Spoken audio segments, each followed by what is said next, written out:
Big Sill podcast. I'm here with the Executive Director of the MOCEANS Center for Independent Living, Judyth Brown. We are just going to discuss Sills and what her Sill is doing and how she got involved in disability work. Hi, Judyth. Hi, how you doing, Donald? I'm good. I like how we act like we didn't say hi to each other 2 minutes ago, but we're going to keep it official for the podcast. Listen, we're just being polite here. It's fine. Yes. Well, you got to do the thing. You got to do the intro. Otherwise, people get, what's going on. So anyway, so Judyth, how did you get involved in disability? How did you become the executive director of MOCEANS? We started around the same time. So tell everybody your interesting story. It is. I don't know if it's interesting, but it's definitely roundabout. I don't have a background in disability rights. I don't have a real background in activism, except that I had been working in education in another nonprofit, a fairly large nonprofit, and who shall go nameless at the moment. But 2008 happened, and the ripple effects of that kind of were moving through the nonprofit. So I was one of many people who got riffed out of that institution. They were kind of letting a lot of people go, and I was one of them. I had been doing community education for about 5 years, loved it, and all of a sudden I found myself actually starting again. So I had been working a little bit in social media, and I found that there were a lot of adults at the time who didn't understand it. So I figured, well, I'll go into the business world and teach adults about social media, because the business owners didn't know any more than the parents I'd been talking to. And that evolved into a small social media marketing business. And I started looking for folks to hire, and I found that the sweet spot in hiring turned out to be people with disabilities. They were eager for work. They were looking for work that didn't involve going into an office. I was looking for people who are well educated and well spoken, and it just worked out really well. And that sounds like nothing about how I got into disability rights. It seems like a sideline, except that one of the people who I hired happened to be on the board of MOCEANS. And she kept harassing me, to come and join the board. And I did the reasonable thing, which was to say no. She pursued me for about 18 months before I finally, I think in a moment of weakness, relented and joined the board. So back to you. my board member. You were getting harassed to join a board. You rightfully said no, but then you gave in.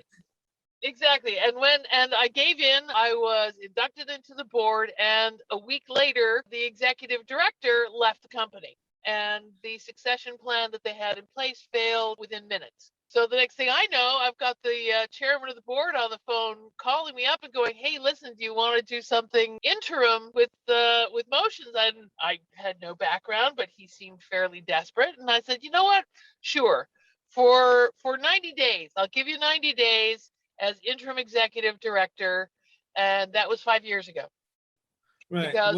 So your plan didn't work at all. Your plan not to go on the board, and your plan to stay there for 90 days did not work out. Yep. So they sucked you. Well, you must have loved something about it. You must have got, and that's what happens. You do get, as somebody who also came aboard as so, you do get committed to the mission and sucked into it. So absolutely. And that's really what happened. Was after about the first 30 days, I really looked at the board and said, no, I want this job.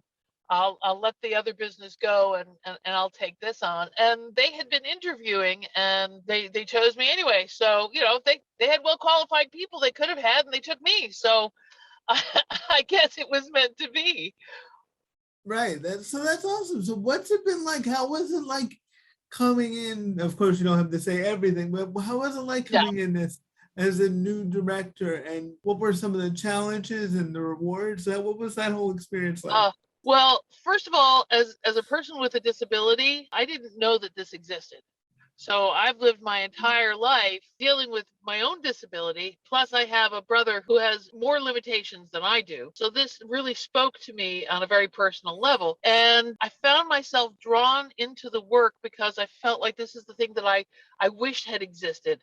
I wish I'd known it existed for me, for my family. And the more I did the work, the more it was a lot like drinking from the fire hose. I know that feeling. You can attest. But the more I met people, the more I got to know the mission and got to understand what independent living really meant. There was no going back.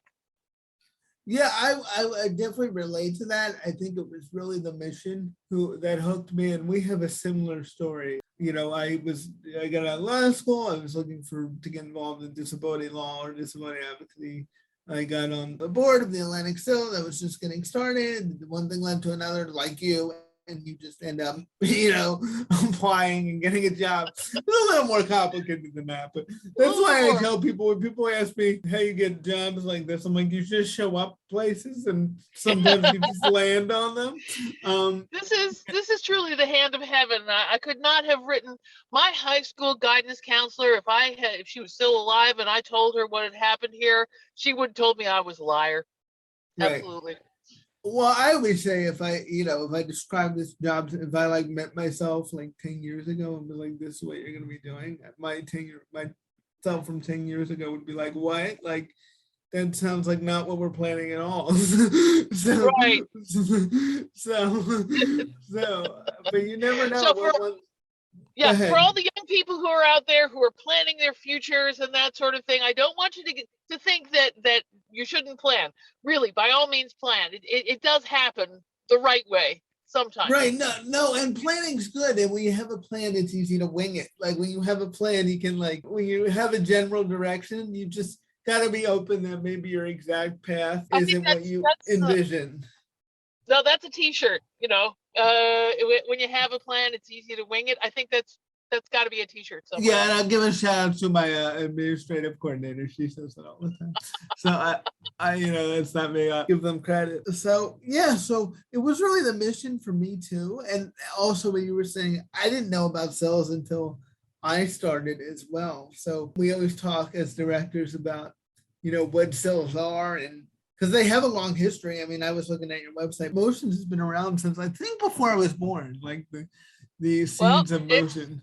It's 32 years. So that says how old you are. Yeah, right on the money, right? Right on the money. So I think, but yeah, so it's very grassroots for people who are new to cells. It's very grassroots, and it's very much about individual autonomy and responsibility and kind of people in the community representing themselves. It's very bottom up and not top down. So it's and I think what's interesting about that, and this is where I want to get into where we're headed and what we're all about at Motions. The SIL that I came to 5 years ago had 6 employees. I was the only full timer. Now we're at 23 employees or 25 employees. I'm sorry, 3s, 5s. Who knows? We have 25 employees, and we've serving 4 times the number of people that we were before. But the thing that we're looking to do is to ultimately turn this back around and really make it a grassroots activism kind of an organization. In the 70s, it was supposed to be grassroots SILs everywhere from sea to shining sea. That didn't quite happen. No. But what I'm looking to do and what we're hoping to do, we're starting a program, we've been working on it for a while now, starting a program called Neighbor Aid, where we train people in community to act as I&R volunteers. So, whether it's a church or a school or a civic organization, we can take volunteers and teach them how to serve their communities by providing information, which is a lot of what SILs do. So yes. We're really looking to go back to the grassroots and empower people moving up.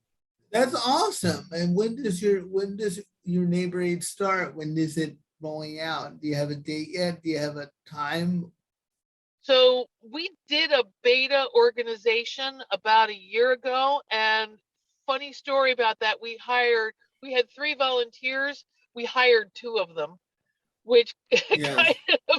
kind of disrupted that. We went back to the drawing board, and we're ready to launch again this fall. We have a couple of partner agencies that we're looking at. Right now, we're looking particularly at a house of worship. I don't want to use names yet because they're not yes. official. So we're looking and to start again this fall. As soon as you name it, it will fall through. It'll disappear. Yep. But yeah, we have a full curriculum to train volunteers in how to administer INR and not be, not feel like social workers, doing a little bit of grassroots education about common local problems, rather than us going again top down and saying, well, we should teach you this and here's the Right. independent living skill you need. We want them to be able to teach their own. Yeah, so it's just really what cells are about, giving people the power to take control of their own destinies and decide what their own destiny is. Like you said, it's not supposed to be like, this is what you need. It's supposed to be like, this is what we can offer. And if you were feeling it, come join us. If not, it's your life too. Yeah. And I think it's more than that. I think it's also, so how do you want to live your life? And what do you need from us? Right, exactly. How can we help you accomplish whatever your goals are? Or whatever your not goals are. So, whenever it is. You were talking about how when you started, it was 6 employees and you've really grown it. So what have you really focused on? What has led to that growth and what have you really invested in? Yeah, so I guess within the year of me coming in, we started with support coordination because there's so much of that is all about independent living. We took that on. We expanded our youth gateway program. One of the core services is youth transition to adult life. And while we are doing pre-employment training, what we're really looking to do is to create that bridge from high school to adulthood. So we call it Youth Gateway, and we've invested a lot in that. That's definitely going to be growing more. We're looking to create more social supports, more postgraduate supports. And for people who are not going to college, college is not for everyone. There has to be a way forward. Since a lot of services are tied to the schools, they need to be able to find their way forward. The independent living department is as, it always traditionally was. Lots of groups, lots of paperwork, but we just recently launched an education and advocacy department because we feel, number one, advocacy needs its own time and place. It's just really, really time-consuming work, and to try to lump it in with everything else just means that it takes a back seat. But more importantly, education for the community is something that we're really committed to. Not just training people with disabilities and their families, but training professionals. We want to get in there with the architects and the lawyers and the CPAs and the police officers and the doctors and nurses, all of whom need CEUs or continuing education of some sort, and be able to offer them the kind of insightful education that means something in their profession and definitely means something for our world. Yeah, that's awesome. And what is supports coordination? Because I know you and I know what it is, but explain it to people who don't understand it, because it's one of those words you and I can throw around, but there could be people out there. What's that? Sure. So in less than 50 words, people who acquire a disability before the age of 19 are considered to have a developmental disability, and given certain criteria, they may get a budget from the state to support their needs. That could be things like supported housing, could be therapies, all kinds of stuff that's covered by this budget. And those people, rather than getting a caseworker, I was going to go under 100 words, right? Yes. Sure. Those people, rather than getting a caseworker, which is what they used to do, the caseworker would tell you where to go and what to do. The state of New Jersey has gone to a model where the person controls their money and they get a support coordinator to help them coordinate support, to help them make the choices and fulfill those choices. That's awesome. So you're basically doing INR. You're basically, a more intense version, of course, because I know there's more paperwork and more, and we also tend to have people with more intense needs, like medical group homes are as rare as they come, but we help people find placement in medical group homes that gets them out of living in a nursing home. Right. Stuff like that. Which is what all cells are about at our core, is the alternatives to institutionalization, like nursing homes. So thank you for that brief. That was brief, huh? That was brief. I do appreciate it. And talk a little bit more about your transition program, because I know that's grown in the years since you started. So, COVID changes everything, right? Right. Allegedly, that's what people tell me. Allegedly. So back in 2018, we got a grant to do youth transition work, pre-employment training, how to get and keep a job for young people with disabilities, right? That was great. We were going into the schools, we were doing a paper-based curriculum, and then this funny thing happened where they told everybody to stay home, a little pandemic here and there. So we pivoted and went to find a digital alternative to the paper-based, school-based work that we'd been doing. We didn't really find what we needed, so we started writing our own.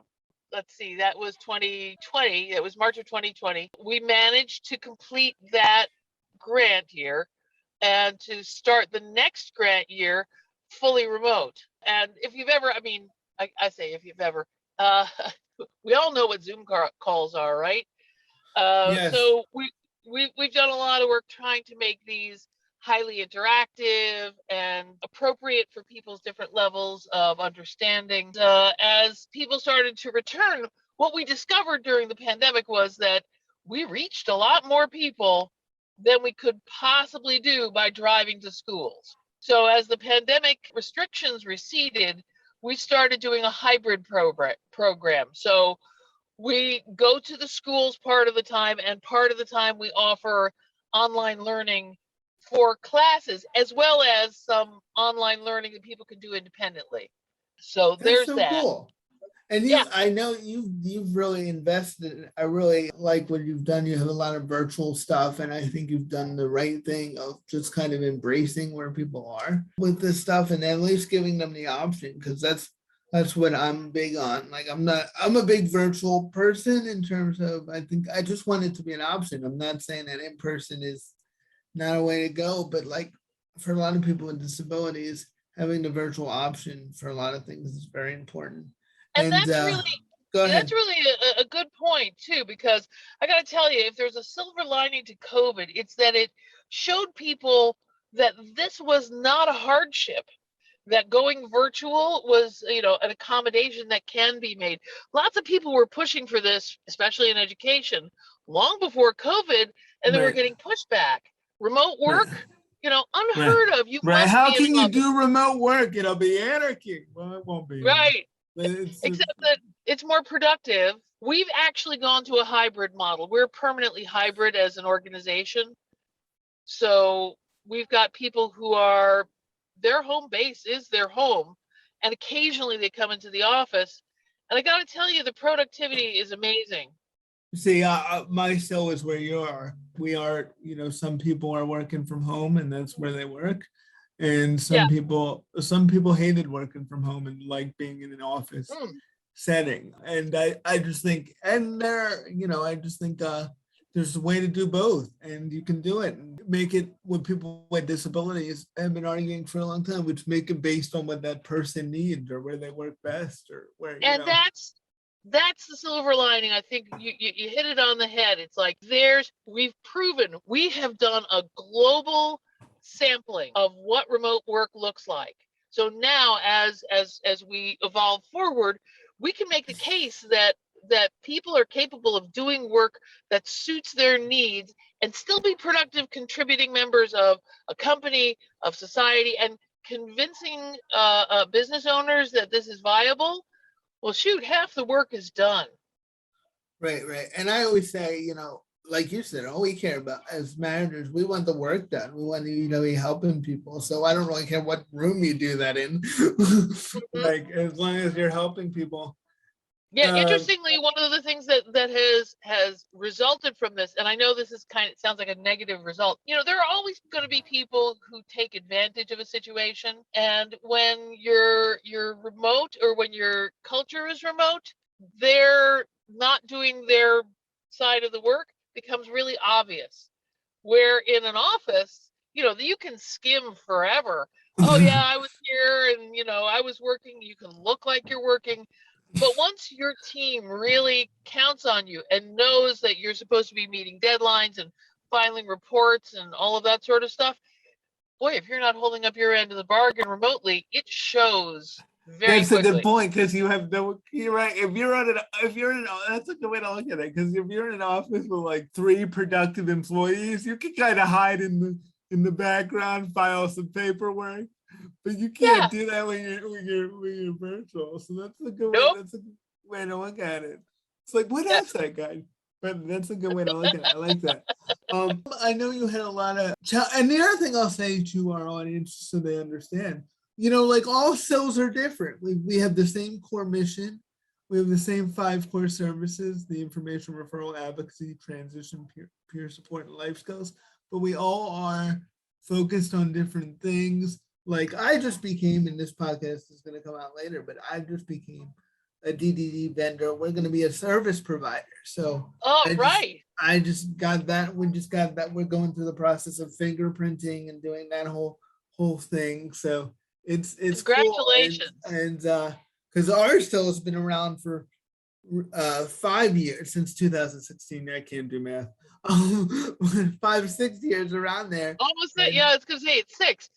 Yeah, 6 years. So whereas Judyth still it's been around for 32, and it's just so when I want the audience to understand is you can go to a cell in your state if you're in New Jersey, or if you're in another state, and it can look totally different. It's based on what their community needs, what resources they have, where they are in their development. So absolutely, it's just it's the same mission and the same philosophy, but it's you got to serve your community. You got to be able to pivot and find out what works for you and what team you have and what their strengths are and all that good stuff.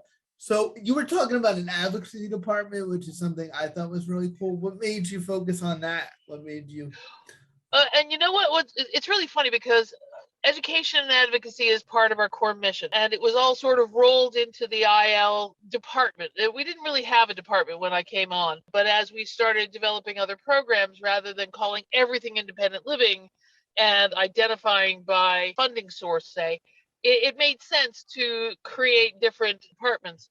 And the thing that always gets pushed to the side is that systems advocacy, because it takes a tremendous amount of organization and time. Building the relationships takes tremendous amounts of time. Follow up and all that stuff. All of that. And in order to be sure that wasn't the cookie that fell off the plate, it made sense to give it its own staff and create goals and expectations. Just the training in community development. I mean, given our workload in independent living, nobody had time for it.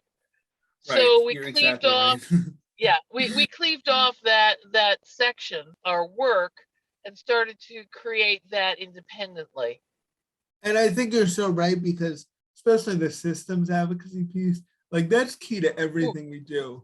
Like if, we get a lot of, because of our name and what we do, we get a lot of requests, I know you do too, about housing.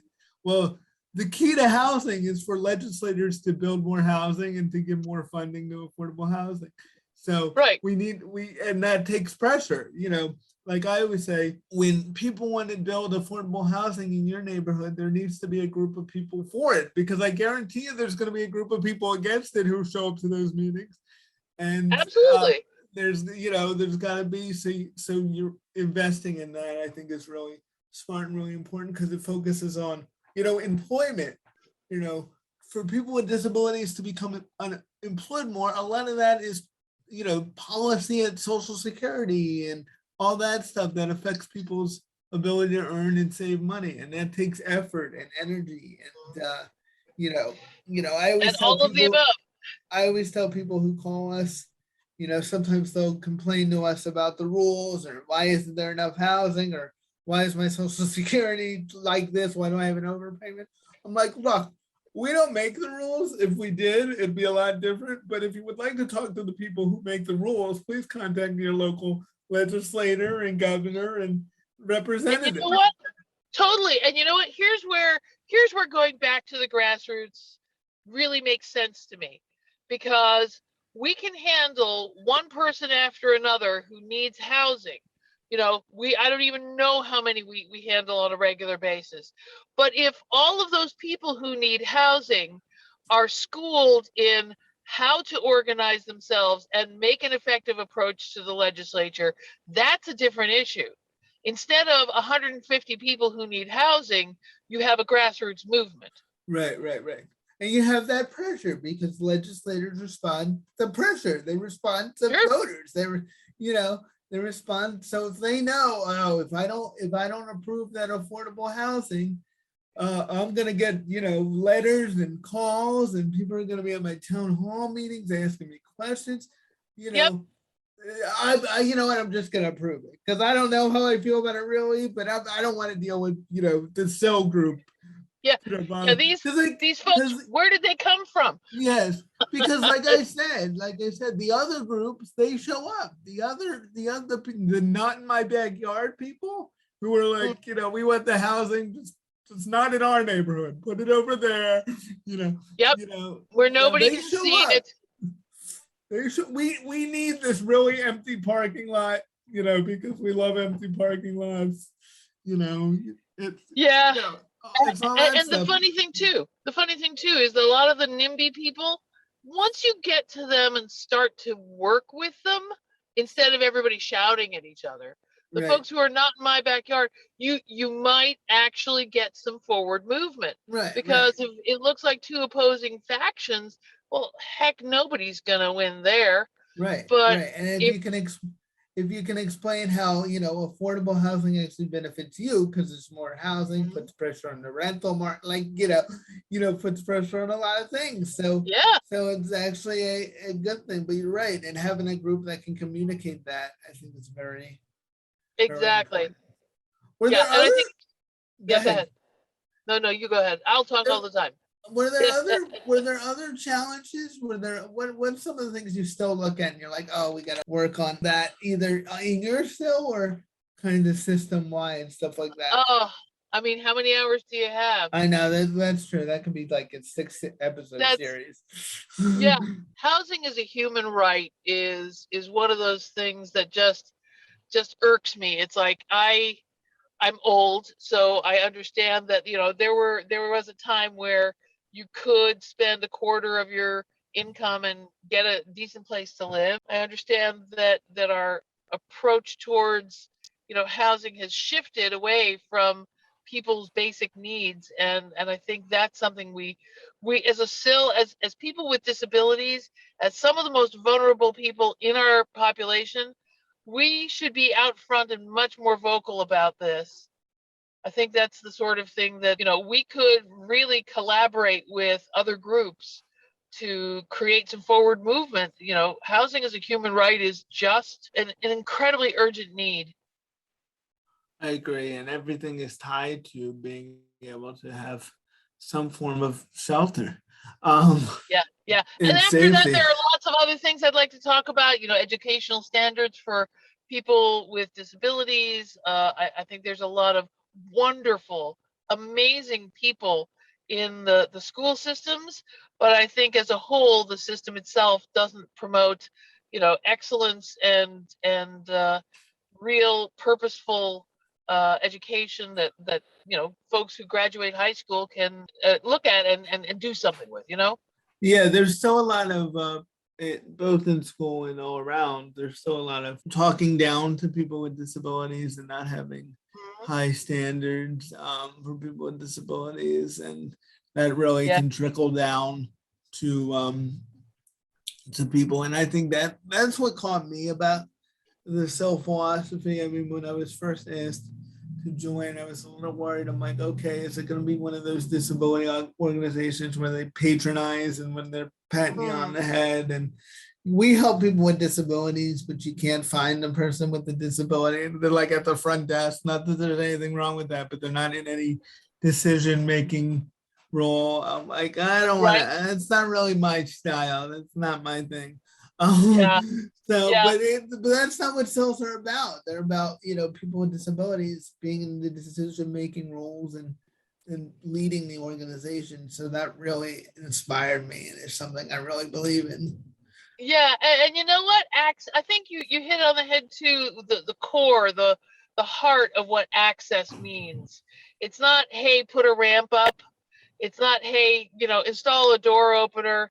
It's, hey, let us into the decision making, not just, nothing about us without us, but hey, let's talk about policy, and let's talk about how we want our lives to go as a community. That's the true heart of access. I think that's really what the SILs are all about. Yeah, I agree. And I like how they've been shortening nothing about us without us now to, I got to keep up with the kids on Twitter because I got to follow them. Like now it's like just nothing without us, which I like because they're everything's about us. Like what issue are you talking about that doesn't touch on people with disabilities? Like everything, healthcare, education, transportation, housing, like it all affects people with disabilities and disproportionately affects people with disabilities. Gun violence, police brutality, like if you look at the statistic, it's all, a lot of it is people, prisons, it's all the people suffering are by and large part minorities, and minorities especially with disabilities. I mean, exactly. It's that all connected. Yeah, that intersectionality gets like zero attention, which right. Well, we keep fighting every day. And you were talking about, was there anything you learned from COVID besides the virtual? I mean, I know you really moved virtual quick, but were there any other lessons on delivering services and just helping people with disabilities? So the thing that really struck me was the mutual aid groups that sprung up around COVID. And that's really what inspired the whole neighbor aid thing was the presence of mutual aid groups, communities turning to each other to help each other with the things they know they need. You know that there's an old lady at the end of the street who cannot get up and down those stairs. She does not go into the grocery store. Well, guess what? There are people in the neighborhood who are willing to come and help her, not because she's special in any way or related to them, but because it's the human thing to do. Exactly. That's exactly right. And because you're connected to that person, even if you don't know them, you have some sort of responsibility to them because you could end up disabled or somebody you love can end up disabled. Like that could be you. That's what I always say. You think it's not you, well, that's just a fleeting moment. Everybody thinks it's not them until it's them.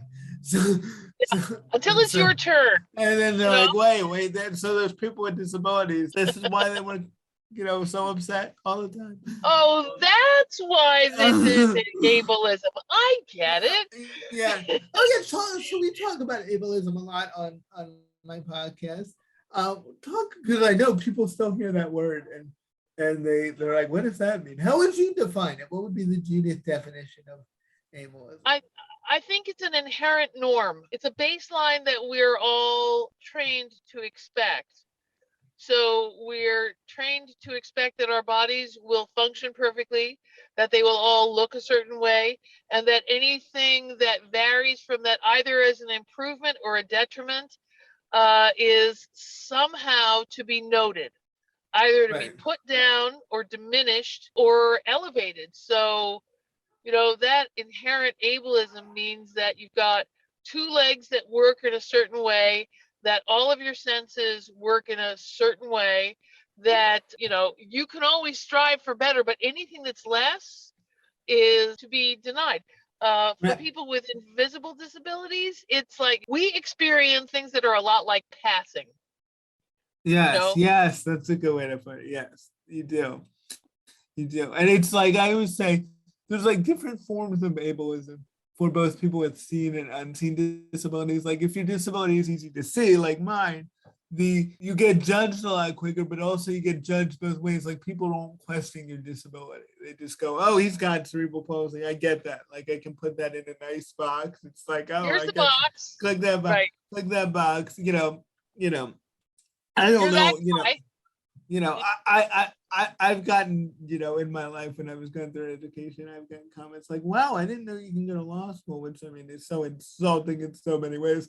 But, but that's the kind of ableism people with seen disabilities go through. And then when it's not seen, that you get oh, you're not really disabled. Why do you have that?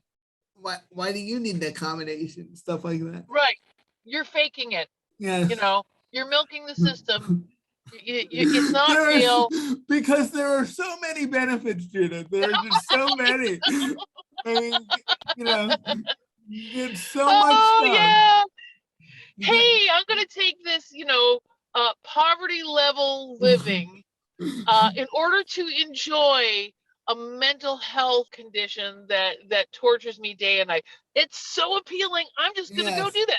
It's just ridiculous. I really love being on Medicaid where I can't get any resources and can't save any money. I really love my basic Social Security payment that barely ever goes up. This is definitely my plan. This is what makes life really worth living. Sure. And I think a lot of people who are of the mind that, people with invisible disabilities are cheating somehow, I don't think they ever think past that initial impulse. Why is that you get money and I don't? Right. It is people do get stuck in their own kind of stuff. All right. And so my last question as we wrap it up would be, how would you tell people who want to get involved in, it doesn't even have to be disability. I always say disability advocacy, but there are plenty of other ways to help people with disabilities that aren't, advocating. So in the disability world, how would you tell them? Would you tell them to, start a social media teaching company where you randomly end up on a board and then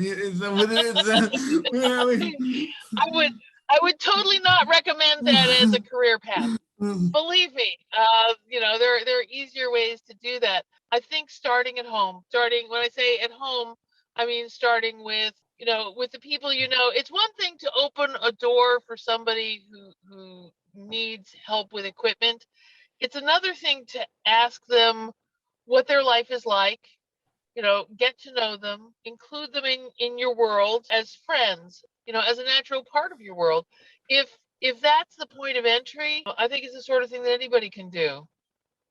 I agree. And I know it sounds corny, but it's true. And as you get older, you start to realize that some of the corny things that people told you are accurate. But like just get involved. Like a lot of organizations would love to have volunteers. Like volunteering would be great.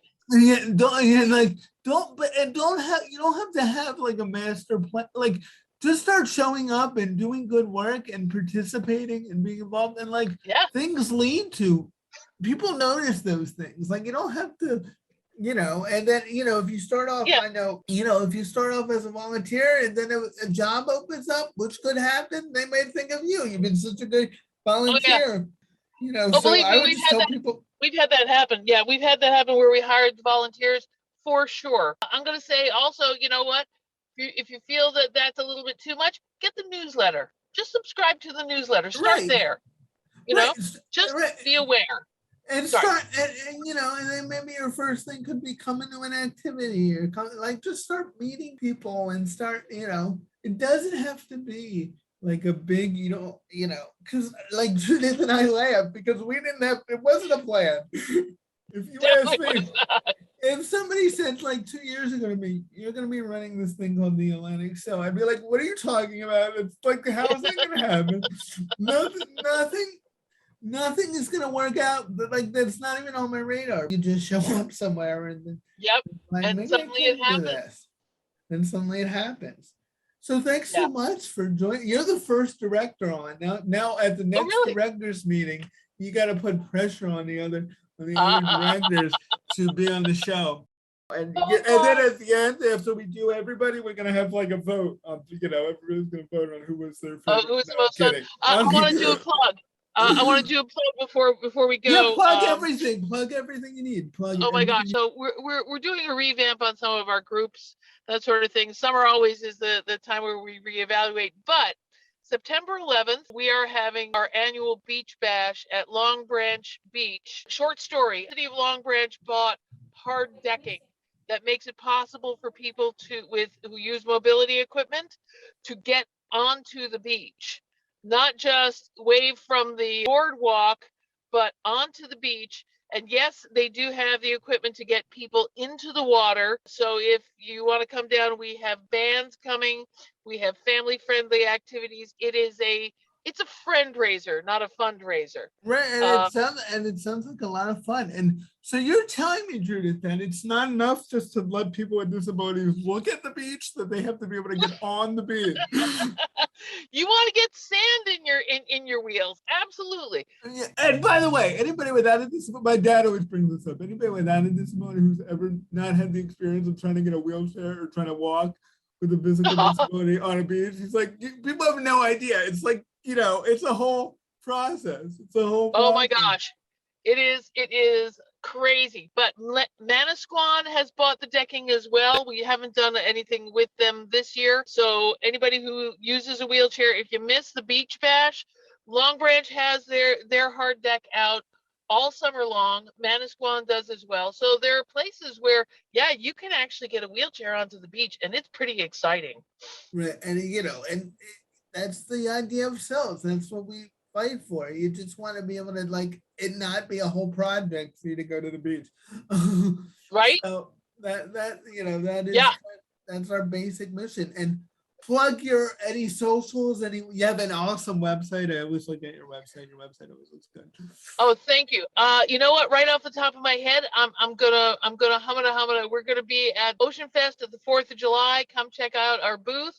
We've actually been street teaming, which means that we show up at other people's events in t-shirts and handing out all kinds of kits and prizes and stuff. So, I mean, yeah, we're out and about. But yeah, definitely plan on coming to the Beach Bash. You don't need mobility equipment in order to enjoy it. It's quite the day, and it's free. Right, and I would also just tell people, just check out Judyth, the website of the Motion Center. Just Google Motion Center for Independent Living. Everything pops up. And, her website's got their socials. Oh, you gotta tell them. You gotta tell them how it's spelled though, because they'll spell it the right way. And spell it the wrong way. Yeah, spell it the wrong way. Spell it how they do it. How you did the motion. Yeah. This is the typical sell great branding that our forefathers left us with. Who did this? What's the right way to spell it? MOCEANS. Spell oceans and put an M in front of it. Yes, because it's Monmouth and Ocean County. That's right. It does make sense, but when you say motions, people think of motions like dancing. Yeah, we make a lot of sense that way too. Yes. But it's a great website. Judyth's a great director. She really deserves a lot of credit because she took the center that really did have a great foundation. I love your website because it gives it has a brief history, and sometimes I think it's important to always remember where you came from. And now you got this whole thing, so that's awesome. Yeah, so if you like us on the website, like us on Facebook, we're on Instagram. I don't think we're on Twitter because I'm old and I don't do Twitter. We may get on TikTok. We're not on Twitter either. That could be dangerous. Me with the Twitter, it could be, that could be canceled too soon. I'm not a Twitter fan. Yeah. Reddit, yes. Twitter, no. And I won't do TikTok because I'd never get anything done in my life. Right. You're with me. We got our Facebook and our Instagram, and we made you TikTok. I don't know. I'm so weary. But anyway, so thank you, Judyth, for being with us for this episode. And I'm sure we'll talk again because there's always going to be stuff coming up. And absolutely a pleasure. Holler whenever you want to chat. All right. Bye, Judyth. Bye for now.